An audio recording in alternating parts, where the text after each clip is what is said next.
그가 이제 일찍 순교하지 않았으면은 사도 바울과 같이 존귀하게 쓰임 받지 않았을까 더 생각을 좀 해보게 됩니다. 뒷부분에 보면 스데반이 이제 설교한 내용들이 나오게 되는데, 그 스데반의 설교의 내용을 보면 구약 성서에 있어서의 핵심적인 내용들을 중심으로 해서 그들의 이제 역사 가운데 비춰보아서 한 가지 한 가지 이제 그리스도 예수에 대해서도 하나님께서 행하셨던 일들을 본문을 통해서 한 가지 한 가지 집어가면서 이야기해 주는 것을 보게 됩니다. 그것은 스데반이 이제 구약 성경의 내용에 대해서 잘 알고 있었고, 그 구약 성경의 내용을 또 말씀을 전함에 있어서 여러 가지 이제 하나님의 능력과 인도하심, 그러니까 영적인 능력과 지적인 능력이 조화를 이루어서 하나님의 예비하신 그 풍성함이 전달되었던 것을 보게 됩니다. 15절에 보면 스데반을 주목해서 공에 앉은 사람들이 보니까 얼굴이 천사의 얼굴과 같더라라고 이야기합니다. 영적으로 그리스도의 은혜, 성령 충만한 삶의 모습 가운데 얼굴이 천사와 같았다라고 이야기해요. 얼굴이 천사와 같이 보였던 사람이 또 있죠. 모세가 시내산에서 하나님의 말씀을 계명을 받고 나서 내려왔을 때에 사람들이 모세의 얼굴을 쳐다보기가 너무나 밝아가지고 쳐다볼 수가 없을 정도로 밝았다라고 또 성경은 또 이야기하고 있습니다. 그러니까 10년 가운데 하나님의 은혜가 풍성하게 넘쳐나면 그 풍성함이 얼굴을 통해서 드러나는 거예요. 보세요. 이제 이쯤에서 서로 얼굴 한번 보세요. 풍성함이 묻어나는가? 어두운 데 가면은 그 얼굴을 통해서 이제 좀 환하게 비춰야 되는데 어두운 데 가니까 이제 더 어두워지면 안 되는 거예요. 오늘 성경에 보니까 그러니까 그 얼굴 표정을 보면 10년간데 뭔가 좀 기쁨이 있으면 그 기쁨이 얼굴 표정을 통해 다 드러나게 되잖아요. 오늘 스데반의 예도 보게 되면 하나님의 은혜, 그러니까 얼굴 통해서 천사의 얼굴과 같았다라고 하는 것은 그리스도 예수께서 그 심령 안에 계시고 또 그 심령 안에 계신 그리스도 예수께서 그의 삶을 통해서 자연스럽게 증거되고 드러난 삶을 이야기하는 거예요. 그러니까 이걸 역으로 이야기하면 우리가 날마다 이렇게 기쁘고 행복하게 살아야 되겠다, 어떤 것을 힘쓰고 노력해서 그 기쁜 삶이 아니라 그러니까 끊임없이 예수님으로 인해서 채움받고자 하는 것, 계속해서 채우고자 힘쓰는 거예요. 그러니까 세상이 주는 영향력은 끊임없이 내 안에 있는 주님의 사랑과 은혜를 소진시키기 위해서 사단은 끊임없이 환경을 통해서 충동질하게 됩니다. 하지만은 그리스도의 사랑, 그분의 풍성함으로 채워져 있으면 오늘 스데반의 예와 같이 얼굴 표정을 통하여서 하나님의 사랑과 은혜, 천사와 천사의 얼굴처럼 빛날 수밖에 없다라는 것을 이야기합니다. 그러니까 공동체 가운데나 또 어디 각각에 속해 있는 곳에서 특히 믿는 사람들끼리 교제할 때에는 얼굴 표정 자체가 너무나도 중요한 거예요.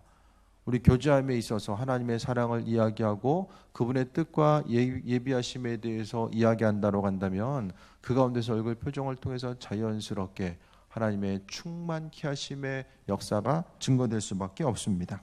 8절 봅니다. 스데반이 은혜와 권능이 충만하여 큰 기사와 표적을 민간에 행하니라고 이야기합니다. 은혜와 권능, 이 은혜와 권능에 있어서의 중심은 하나님께서 허락하신 거죠. 또 그리스도 예수를 통해서 경험되어졌던 은혜와 권능이 충만한 것, 앞서 이야기했던 것처럼 그리스도 예수로 인하여서 심령이 충만하게 흘러 넘친 거예요. 그러니까 주님의 사랑과 은혜로서 충만하게 넘쳐 흐르는 모습. 그러니까 내 안에 그리스도 예수가 있으니까 표적을 민간에 행했다라는 것은 뭐냐면은 표적에는 이제 기적이죠. 그러니까 예수님께서 이 땅에 오셔서 여러 가지 이제 사역들을 행하셨지만은 그 가운데서 치유하시고 회복하시는 사역들을 했잖아요. 그러니까 그 예수님이 내 안에 있으니까 우리의 삶을 통해서 또 스데반 집사의 마음에 있으니까 그 마음 속에 임하셨던 그리스도 예수께서 그대로 일하시는 거죠. 어떠한 사역적으로 치유에 대해서 선포했을 때에 그 치유를 행하시는 것은 그리스도 예수 그분께서 행하시는 것도 마찬가지의 원리입니다. 삶의 여정 가운데 내 안에 충만하니까 내 안에 있는 충만한 그분이 삶을 통해서 증거되고 드러나는 삶의 모습을 이야기하는 거예요. 그러니까 스데반이 했던 것은 뭐냐면은 그가 이제 믿음으로 그리스도 예수를 받아들이고 또 예수님의 은혜 가운데 그러니까 계속해서 주님께 집중했던 거죠. 끊임없이 주님께 집중하고 그분의 음성에 말씀에 귀를 기울이고자 했을 때에 하나님의 뜻과 인도하심 가운데 은혜와 권능이 충만했다라고 오늘 성경은 기록하고 있습니다. 믿는 사람들, 그러니까 신앙인들에게 있어서 은혜와 권능이 충만해야 되는데 이것은 어떤 특별한 사람들에게 요구되는 분량이 아니라는 걸 우리는 알아야 돼요. 그러니까 그리스도 예수를 주인으로 또 내 안에 그리스도 예수께서 거하고 있음에 대해서 증거되는 것이 이것이 바로 은혜와 권능의 충만함입니다.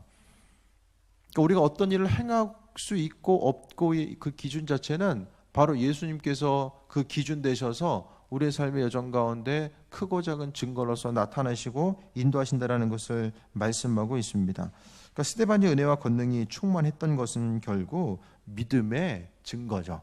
그가 주님을 믿고 있었고 그 믿음을 통해서 예수님께서 10년 가운데 더 풍성함으로 흘러 넘치다 보니까 그것을 통해서 표적의 민간에 그 나타난 것. 그러니까 사람이 내면에 뭐가 있느냐에 따라서 그건 자연스럽게 드러날 수밖에 없어요. 대화하다 보면, 교제하다 보면은 그 사람 마음속에 어떤 것이 중심을 이루고 있는지 대충은 좀 알게 되잖아요. 우리도 마찬가지입니다. 우리가 말하고 행동하고 생각하는 것을 통하여서 이제 그 모든 것들이 자연스럽게 드러나는데 그 드러나는 것 자체가 예수님이 드러나면은 그에 합당한 증거들, 권능들이 나타날 수밖에 없음을 또 이야기하고 있습니다.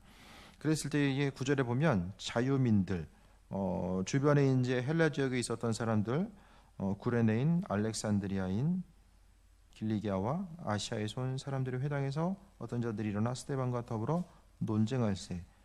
이 당시에 보면은 논쟁하는 게 아주 헬라 문화권 가운데서는 학문에 있어서에도 중요한 부분이 수사학이에요. 다른 사람들을 말로써 설득시키고 말로써 이기는 것이 수사학입니다.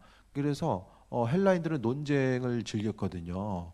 그래서 뭐 저 아리스토텔레스, 플라톤, 소크라테스 이 줄기 가운데서 이제 수사학이 계속해서 발달하게 됩니다. 논쟁했다라는 것은 뭐 싸웠다라기보다는 그들이 가지고 있는 생각, 이방인들은 이방인의 생각들, 또 중요한 것은 근데 아마도 여기 있는 사람들이 헬라파 유대인이 있지 않았을까. 그들이 헬라파 유대인이었기 때문에 회당에서 일어나서 스데반과 더불어 논쟁했던 것. 그러니까 종교적인 배경 때문에 아마 모여서 하나님에 대해서 또 핵심은 그거죠. 예수님이 왜 그리스도냐? 예수님이 왜 그리스도냐? 그거 자체를 이야기하는 거예요. 예수님은 우리에게 있어서의 주인이잖아요. 주인인데 예를 들어서 지금도 마찬가지로 유대인들에게 있어서는 예수님은 그 반유대 정서의 대표적인 주자가 바로 예수님 때문에. 그래서 유대인들은 세계적으로 흩어져 있는 유대인들이 많이 있잖아요. 그들은 자녀들에게 이야기합니다. 크리스마스가 이게 축제가 아니다. 반유대 종교. 그러니까 그 예수 때문에 우리가 고난 경험했다. 그것을 이야기하고 절대로 학교 같은 데서 기독교 학교나 어쨌든 기독교적인 배경, 예전엔 더 마찬가지죠. 학교에서 뭐 캐롤 부르면은 같이 부르면 그거 부르지 마. 이렇게 이제 계속 교육을 시킨 거죠. 그러니까 예수님에 대해서 지금도 이 당시에도 마찬가지죠. 예수가 그리스도냐 아니냐 이거 가지고 아마 계속해서 논쟁했을 거예요. 10절에 보니까 스데반이 지혜와 성령으로 말함을 그들이 능히 당하지 못하여. 지혜로만 말했으면은 논쟁이라는 게 어떻습니까? 끝이 없어요. 논쟁은 끝이 없어요. 여러분 대화로서 계속해서 이야기하다 보면 어떤 문제를 가지고 계속해서 이야기하다 보면은 어떤 뭐 수학 공식이나 과학적으로 실험 증명한 것을 통해서 이야기하면은 이게 끝이 있는데 특히 이제 인문학적인 논쟁을 계속하는 것 가운데서는 끝이 없어요. 계속해서 아무런 끝을 맺을 수가 없어요. 사람끼리 이제 이야기하는 것은 말싸움하다가 결론이 나요? 서로 이야기하다 보면? 감정만 상하죠. 끝을 맺을 수가 없어요. 그런데 여기서 이제 끝이 이제 좀 어느 정도 나왔던 것을 10절을 통해 이야기하는 지혜와 성령으로 말했기 때문에 그들이 등에 당하지 못했다. 그것을 이야기하는 거예요. 사람이 지혜를 가지고 사람을 변화시킬 수는 없어요. 어느 정도 이해시킬지 모르겠지만은 근본적인 변화는 지혜를 통해서는 불가능합니다. 사도 바울이 아레네바고 언덕에서 이제 그 논쟁을 통하여서 자신이 가지고 있었던 그 생각들 그리스도 예수에 대해서 전하려고 하다가 결국 실패하잖아요. 아테네에 가서. 그러니까 사람이 어떤 성경 공부를 많이 한다라고 해서 어떤 성경의 지식을 많이 가지고 있다라고 해서 뭐 전도하고 그리스도의 사랑을 전할 수 있는 것이 아니라 오로지 성령 충만함을 통하여서, 물론 지식이 필요하죠. 지식이 없으면, 말씀에 대한 그 지식이 없으면은 성령 충만함의 모습이 말씀의 틀 가운데서 온전하게 이제 그 중심을 잡아줘야 되는데, 말씀을 통해서 우리가 성령 충만함을 입고 나아가다 보면 전도는 뭐냐? 그리스도 예수께서 성령을 통해서 우리의 삶의 여정 가운데 행하셨던 그 일들을 증거하는 것이 바로 전도입니다. 그래서 우리는 말씀을 통해서, 기도함을 통해서 지혜와 성령 충만함의 모습에 대해서 날마다 간구하지 않으면은 세상 풍조 가운데서 휩쓸리는 삶을 살아갈 수밖에 없다라는 것을 또 이야기하고 있습니다. 그래서 스데반이 지혜와 성령으로 말함을 그들이 당하지 못했다. 그러니까 전도함에 있어서 마찬가지예요. 성령 충만하지 않으면 전도할 수 없어요. 지식적으로 이야기해서 복음 전할 수가 없다라는 거예요. 지금에 있어서 복음 전파에 대한 모든 것들도 다 하나님께서 또 그리스도 예수께서 성령을 통해 일하시는 순간순간을 우리가 경험해야 되는데, 먼저는 성령 충만함을 입고 우리의 삶의 여정 가운데 하나님께서 그 일들을 어떻게 행하셨는지에 대해서 우리가 생각해보고 바라보는 거예요. 우리가 전심으로 기도하다 보면 믿는 자로서 우리가 또 승리할 수 있게 되는데, 하나님의 방법, 그러니까 기도한다라는 것은 성령께서 일하시고 인도하심에 대한 그 하나님의 방법을 기대하고 소망함에 대해서 이야기하는 거예요. 그러니까 믿는 우리들이 쭉 앞으로 살아감에 있어서 하나님만이 행하실 수 있는 그 일들을 향해서 나가고자 했을 때에, 중보기도하면서 나가고자 했을 때에 하나님의 뜻과 예비하심과 인도하심을 우리가 또 발견하게 됩니다. 그러니까 믿는 자로서, 그러니까 예수님에 대해서 받아들이는 것은 다 각각 가지가지가 있어요. 뭐 어떤 사람은, 어떤 유대인은 친구 집을 방문했는데 창가에 비치는 그 빛을 통해서, 창문이 이제 미국에 보면 이제 뭐 창틀이 여러 가지잖아요. 창틀을 보면 이렇게 십자가 모양으로 이렇게 장식을 한 창틀도 있거든요. 그 십자가 가운데서 햇빛이 이제 비치는 거예요. 그 햇빛이 비춰짐을 통해서 점점 더 강력하게 다가오는 그 순간을 통해서, 하나님 나와 함께 하시는구나, 그리스도 예수께서 나와 함께 하시는구나, 그것을 이제 경험하는 것. 그러니까 믿는 자로서 하나님을 경험할 수 있는 방법들은 여러 가지로 다양해요. 어떤 그 일방적인 한 가지의 뭐 루트가 아니라 여러 가지 방법에 의해서 하나님은 그분의 살아계심과 또 인도하심을 비춰주고 있음을 보게 됩니다. 하다도 안 되니까 11절에 사람들을 매수해서 말하게 하되 이 사람이 모세와 하나님을 모독하는 말을 하는 것을 우리가 들었노라 하고, 이제 한 사람이 아니라 몇 명의 증인이 있으면은 그것을 통해서 이제 죄가 이제 입증되는 거예요. 여러 증인들이 있으면. 그래서 공회에 12절에 이르렀다라는 거. 공회는 이제 이스라엘 가운데서 최고의 이제 그 제가 말씀드렸던 것처럼 입법, 사법, 행정의 막강한 권력을 가지고 있었던 것이 사내들인 공회입니다. 그 공회에 이르러서 이제 13절에 거짓 증인들을 세워서 이르되 이 사람이 거룩한 곳과 율법을 거슬려 말하기를 마지 아니하는도다라고 이야기합니다. 하나님의 뜻과 인도하심이 있었는데 그것보다 이제 반하는 세력들이 있었던 거죠. 그래서 이제 거짓 증언을 하게 됐을 때에, 하지만 공회에 앉은 사람들이 스데반을 주목해서 봤습니다. 얼굴이 좀 눈에 보이는 상황이 스데반에게 온전치 못한 방향으로 흘러가니까 표정이 안 좋겠지 하고 쳐다봤을 거예요. 그런데 그 얼굴이 천사의 얼굴과 같았더라라고 합니다. 환경 자체는 공의회에서 이제 몰려가지고 죽을 수밖에 없는, 그것도 거짓 증인, 그 거짓 증언하는 이들에 의해서 또 죽을 수밖에 없는, 이스라엘에게 있어서의 이것은 신성모독이거든요. 율법을 거슬리고 하나님을 모독한다. 이것은 신성모독죄입니다. 신성모독은 유대인 사회 가운데서 가장 강하게 다스리는 거. 뭐 지금도 마찬가지죠. 지금도 보게 되면은 아랍권에서는 뭐 신성모독하면은 종교 경찰이 따로 있어가지고 또 뭐 조용히 끌려가는 거예요. 뭐 어떻게 될지를 모르는 상황들이 지금도 있는데, 2000년 전에 이 당시 유대 가운데서 하나님을 모독하는 말은 우리가 생각하는 것보다 훨씬 더 근본을 흔들어 놓는 죄악으로서 그들은 여겼고, 그것 때문에 죽음을 당하는 일들도 많이 있었고, 근데 신성 모독이한 죽음은 그때뿐만 아니라 지금까지, 그러니까 기독교 역사를 통해서 많은 사람들이, 선량한 많은 사람들이 신성 모독죄로 인해서 엄청나게 많은 사람들이, 수백만 이상의 사람들이 죽게 됩니다. 그러니까 기독교 순교의 역사를 통해 보게 되면 너무나도 많은 사람들이, 참 아이러니하게 예수님 때문에 많은 사람들이 구원 얻었지만 예수님 때문에 또 많은 사람들이 죽었어요.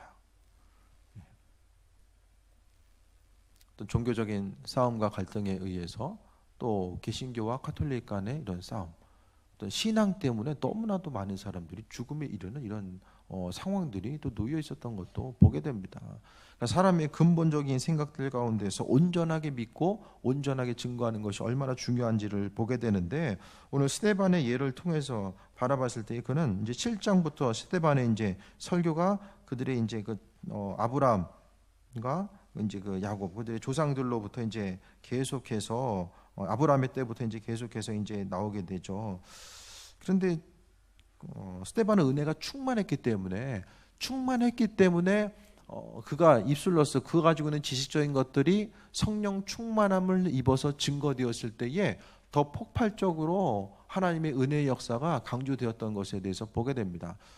그러니까 말씀 전하는 귀한 삶을 살기 위해서는 우리는 하나님 말씀이 무엇인지를 깨달아 알고, 그러니까 말씀이 우리 심령 가운데 흡수될 수 있도록 계속해서 말씀을 받아 먹어야 되고, 그 다음에 기도를 통하여서 성령께서 우리의 삶의 주인 되시고 인도자 되셔서 그분의 일들을 이루실 것에 대한 소망감 가지고 나아가는 것이 날마다 선행되어야 된다는 것에 대해서 보게 됩니다. 우리가 생각하기에 스데반은 잡혀서 이제 나중에 죽게 되죠. 그 죽는 순간에 성경은 사울이라고 하는 그 청년이 거기 있었다라는 내용을 또 암시 기록하고 있어요.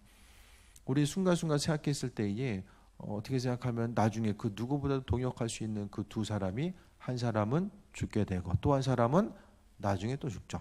둘 다 이제 순교자의 일을 감당하게 됩니다.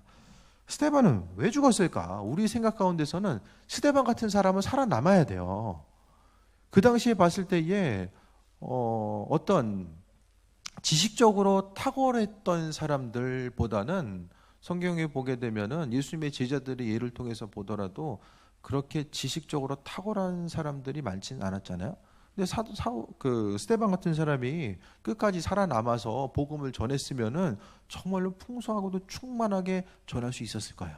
그런데 여기서 이제 사도행전을 통해서 그 스데반의 사역들은 끝나게 됩니다.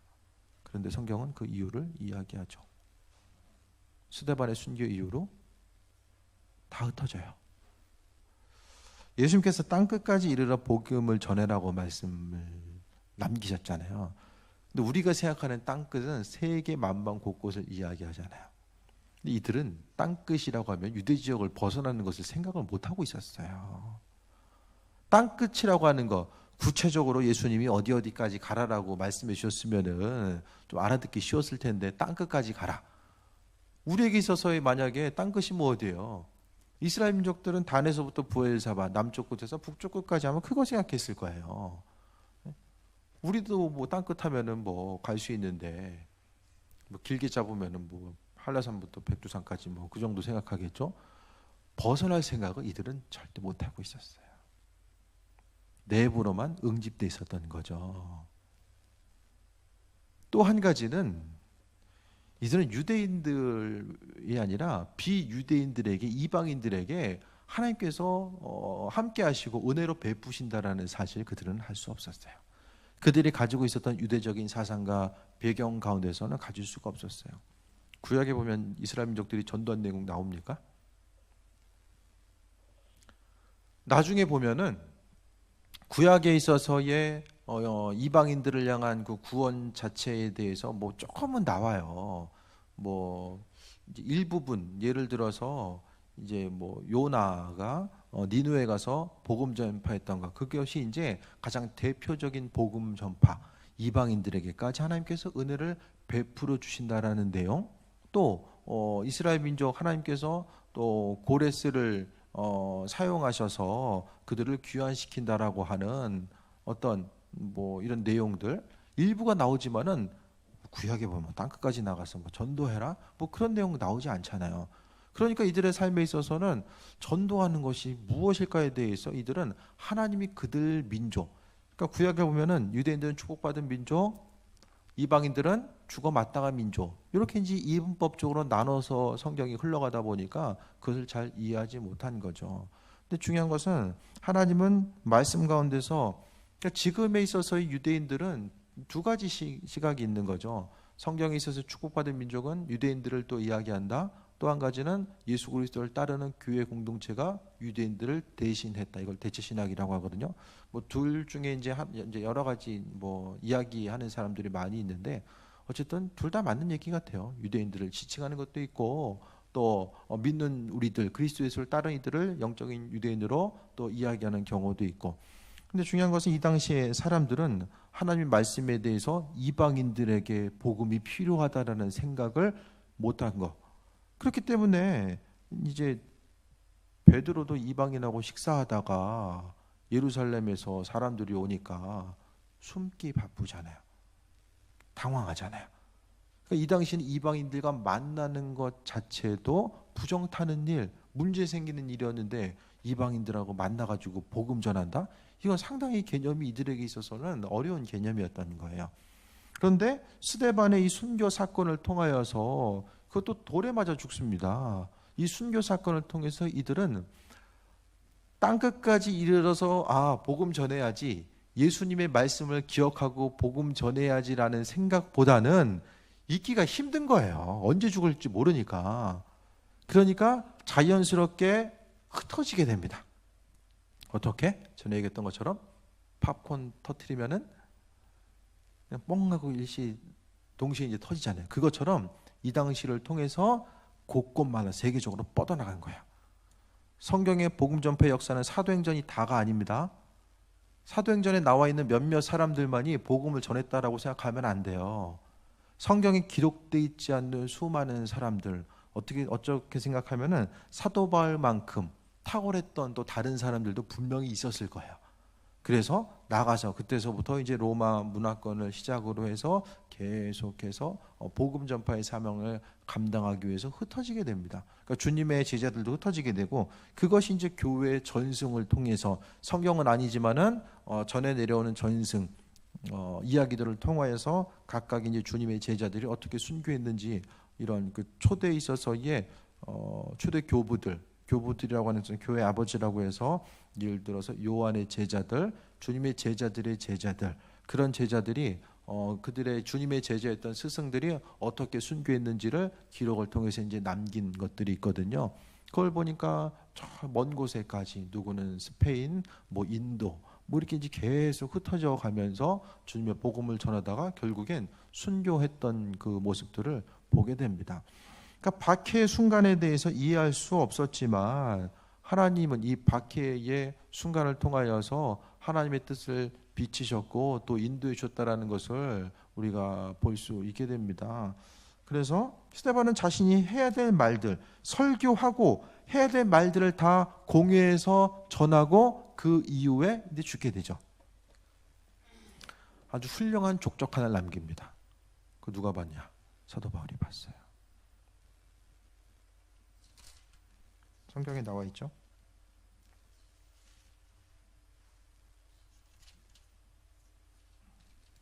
사울은 뒤에 보게 되면은 스데반이 순교했을 때에 오늘 그 8장 1절에 보게 되면은 사울은 그가 죽음 당함을 마땅히 여기더라라고 이야기합니다. 그러니까 사울이 거기서 이제 있었음을 또 유추해 볼 수 있는 내용인데요.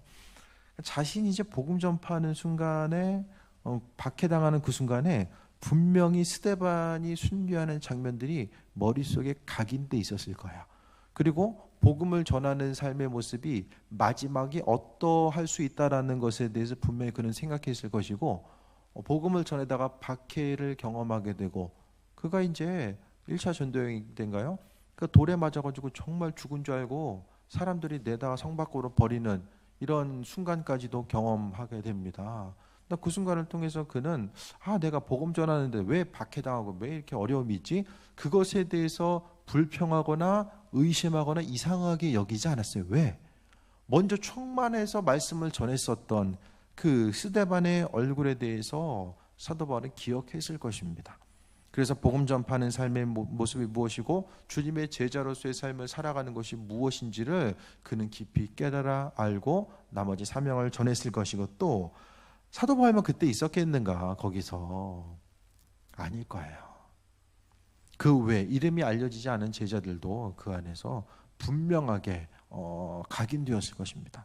이후로 이제는 그 예루살렘 교회로 뭉쳐지는 교회가 아니라 그 당시부터 이제는 세계적으로 이제 순간적으로 더 뻗어 나가게 됩니다. 흩어져서 땅 끝까지 이르러서 복음을 전하라고 하셨던 그 주님의 말씀에 대해서 자의반 타의반으로 흩어지게 됩니다. 그것이 바로 이제 스데반이 하나님께서 맡겨주신 사명이었어요. 믿는 자로서 우리가 주의를 감당한다라고 했을 때에 성경은 성경시대 끝이 아니에요. 왜냐하면 만약에 믿는 사람들의 숫자가 모든 사람들이 믿고 있으면 모르겠는데 그게 아니잖아요. 지금의 때도 사도행전의 역사들이 계속 되어야 되는 시대가 바로 지금의 모습입니다. 그게 되기 위해서는 성령과 능력, 주님의 인도하심을 통해서 지혜와 능력이 충만함을 통해서 나아가야 된다는 거예요. 우리의 심령 자체가 우리 너무나도 무기력한 상태가 아니라 우리는 그 스데반은 구약을 알았지만 우리는 신구약을 다 알고 있잖아요. 성경에 있는 시대보다 우리는 그 언제보다 누구보다 더 기도와 말씀으로 충만한 삶을 살아갈 수 있는 그 세대가 바로 우리들입니다. 그러니까 신구약의 말씀을 지금처럼 자유롭게 읽을 수 있었던 시대가 지금처럼 읽을 수 있는 시대는 없었어요. 지금의 시대는 하나님의 능력, 성령의 역사, 그 인도하심 가운데 언제보다 어느 때보다 더 충만하게 나아갈 수 있는 이 황금 시대를 살아가고 있는데 많은 신앙인들이 무기력한 거죠. 왜냐하면 내가 누구인지를 잘 모르기 때문입니다. 스데반이 충만할 수 있었던 것은 은혜와 권능이 충만해서 큰 기사와 표적을 민간에 행했다라는 것.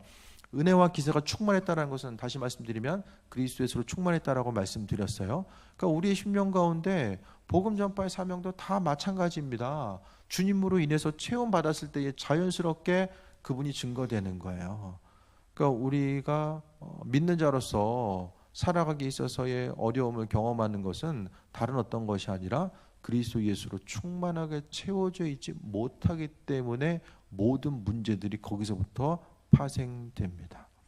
삶에 있어서의 부족한 모든 것들, 또 주의 일을 경험하고 인도하심 받아 나아가는 그 삶의 여정 가운데 날마다 점검해야 될 것은 우리의 심령 가운데 거하고 있는 그리스도 예수 주님의 자리라는 것을 또 돌아봐야 됩니다. 믿는 자로서 오늘 스데반이 지혜와 성령으로 충만해서 다른 사람들이 능히 감당하지 못했다라고 이야기하고 있고, 또 죽을 수밖에 없었던 그 안타까운 상황 가운데서도 얼굴빛이 변하지 않고 담대하게 그 하나님 말씀에 대해서 전하고, 핵심적인 내용은 예수님이 그리스도다. 그게 핵심적인 내용이었어요. 예수님께서 우리 심령 가운데 거하고 계시다면 증거들이 나타날 수밖에 없습니다. 내 삶에 있어서 그분이 있으면 그분이 증거될 수밖에 없는데, 우리의 삶을 돌아보아서 날마다 근심 걱정이 눈앞에 아른거리고 삶에 있어서의 기쁨과 즐거움이 없다라고 한다면 제가 말씀드리잖아요. 몸이 불편해서도 아니고 돈이 없어서도 아니고 그리스도 예수가 10년 가운데 충만하지 않기 때문에 그렇습니다. 몸 건강할 때는 행복하셨어요? 돈이 있을 때는 행복하셨어요? 많이 있고 없고를 떠나서 예수로 인해서 그분으로 인해서 충만할 때는 인생에 행복이 있습니다. 모든 것을 이기고도 남을 수 있는 그 충만함이 그 10년 가운데 거했을 때에 그분께서는 자연스럽게 그분의 일들을 행하시는 거예요. 예를 들어서 이제 몸에 면역력이 있으면 질병이 들어와도 이길 수 있잖아요. 그 면역력, 항체의 역할을 바로 그리스도 예수 그분께서 행하신다라는 거예요. 하지만 면역력이 떨어지면은 작은 거 바람만 불어도 누워 있을 수밖에 없고 작은 어려움에도 또 쓰러질 수밖에 없는 것이 연약한 사람의 모습입니다. 말씀 정리합니다. 스데반의 사역을 통해서 봤을 때에 그는 항상 충만했어요. 스스로 힘쓰고 노력해서 충만한 것이 아니라 그리스도 예수 그분으로 인해서 충만한 삶을 살아갔던 것을 오늘 성경은 이야기하고 있습니다. 우리의 10년 가운데 다른 어떤 것들 여러 가지 또 돌아보고 신경 써야 될 것들이 있지만 그중에 중심을 이루어야 되는 것이 나의 삶은 그리스도 일꾼으로서 그분 그리스도 예수께서 바로 하늘에 떨어져 계신 분이 아니라 우리의 10년 가운데 날마다 함께하고 계시고 내 안에 그분이 채워져 있으면은 수도꼭지 틀어놓으면 언젠간 넘쳐 흐르잖아요. 주님부터 충만하게 채워지면은 그 채워짐이 우리의 삶을 통해서 여러 가지 다양한 풍성한 열매들로서 나타날 수밖에 없다라는 것에 대해서 돌아보게 됩니다. 삶의 순간순간마다 다른 것보다도 내 인생이 정말로 주님으로서 채워지고 있는가 그것에 대해서 생각해 보시고 하루하루를 살아감에 있어서 좀 능력 있는 삶 신앙인으로서의 좀 능력 있는 삶을 살 수 있게 되길 바랍니다. 내가 그리스도 예수로 충만하게 능력 있는 삶을 살다 보면은 세상 가운데 육신의 건강과 어떤 재물로 인해서 주눅들지 않습니다. 왜? 내 안에 그 소중한 어떤 그 가치보다 존귀한 그리스도 예수께서 계시기 때문에 그로 인해서 믿음의 자존감이 생기고 삶에 어디서 무엇을 하든지 간에 기쁨과 소망감이 넘칠 수 있다라는 거야. 그리스도 예수의 자리가 무너지게 되면 무엇이 남습니까? 없는 것만 보여요. 부족한 것만 보이고요. 그로 인해서 근심 걱정이 눈앞을 떠나지 않게 됩니다. 15절 다시 한번 봅니다. 공회 중에 앉은 사람들이 다 스데반을 주목하여 보니 그 얼굴이 천사의 얼굴과 같더라. 여러분의 삶이 천사 얼굴 같다라고 좀 들어보셨어요? 살면서 얼굴이 천사 같으시네요. 이거 얼굴 생김새 따라 그 얘기하는 게 아니잖아요. 은혜 가운데 충만하면 주변에 좀 그 천사 같은 얼굴 없으세요? 은혜 가운데 충만한 사람들의 모습이 이와 같은 모습이 아닐까 생각을 해보게 됩니다. 주님의 형상 그것이 바로 천사 같은 얼굴이 아닐까 생각해 보게 됩니다. 주의 은혜 가운데 충만하게 체험받고 그 사랑 가운데 세임 얻어 쓰임받는 귀한 삶이 되시길 축원드립니다. 기도하겠습니다. 눈앞에 보이는 펼쳐진 모든 것들이 하나님께서 우리에게 베풀어 주신 은혜임을 기억하게 하시고 날마다 그리스도의 사랑과 그 예비하심 충만함 가운데 세임 얻고 나아갈 수 있도록 하나님 은혜 베풀어 주옵소서. 모든 것이 주님의 은혜입니다. 아버지 하나님 역사하시고 인도하여 주시며 하나님의 사랑과 그 인도하심이 우리의 삶 가운데 가득함을 기억하며 날마다 그리스도 예수로 또 체험받고 또 쓰임받는 삶이 될 수 있도록 인도하여 주옵소서. 말씀에 순종하게 하시고 하나님께서 말씀하신 그 뜻과 예비하심이 무엇인지를 마음속 깊이 묵상하는 귀한 삶이 되게 하옵소서. 감사드리며 예수님의 이름으로 기도했습니다. 아멘.